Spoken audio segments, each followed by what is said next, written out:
But do you I think mean, there'd be a calculation there? Because obviously, if they, I mean, we like the guys who watch this show, and we all agree with you about the change of direction on the Israel Gaza situation.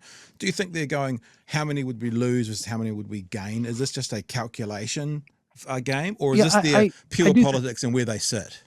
Well, I do think, I mean, I think they probably do both, right? Like, Yeah, but I definitely think that, I mean, look, it's very, very difficult and almost unprecedented. Humphrey did it with LBJ and breaking away from the Vietnam War, but, there was you had Americans fighting in that war, yeah, right? Like, I mean, you had people that you knew who were often fighting in yeah. Vietnam, and he Children, broke brothers, very late, sisters, etc. and it's very, very, very rare Yeah, that a vice president will break from a president, in this context. I mean, we don't have a ton of them, but I mean, Bush, when he ran after Reagan, and Gore, even like with the whole Clinton thing, sort of like just had to do it sort of slyly just to break away from the fact that he got, a blowjob in office or whatever.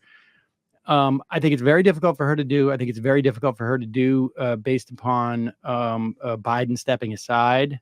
hmm And I suspect I have marginal evidence for this that she's going to change policy. I don't know that it's going to be a radical change, but it's going to be enough, I think, when she gets in office. But putting that aside, I think they know that's very difficult to do.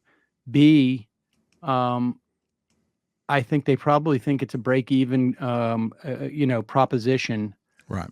They may be right, they may be wrong, but I suspect that they think it's a break-even proposition because there may be, more, conservative-oriented Jews in Pennsylvania and Michigan, maybe.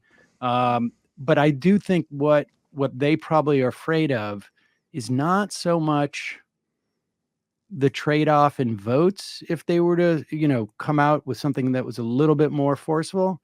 hmm I think their campaign has been about do not make this about you.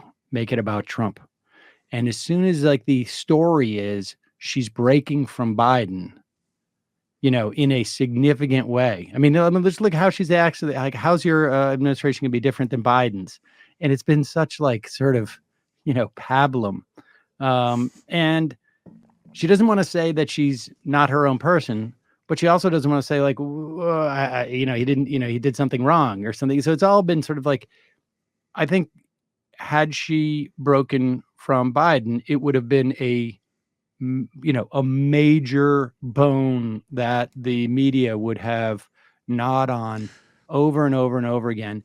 And I, I still think that I don't know. It's hard for me to sort of divorce my perspective on this with like some type of cold analysis because I don't know if there's really any raw, data, Right. hard data to make this assessment.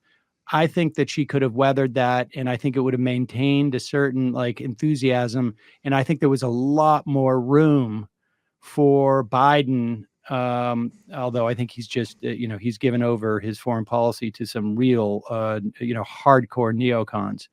But I think there's been plenty of room for Biden, at least in terms of like the Democratic coalition, to have been far more aggressive or aggressive at all, or in any way curbed Israel. I think there was plenty. I mean, this is we've seen this time and time again. Almost every U.S. president, short of George W. Bush, and even to a certain extent George W. Bush, have functioned to put the brakes on Israel's worst impulses. Yeah. Those impulses have gotten a lot worse over Yeah. the decades, frankly. But we saw it with Reagan telling Begin to knock it off in Lebanon. We saw it with Clinton bringing people together for a peace accord.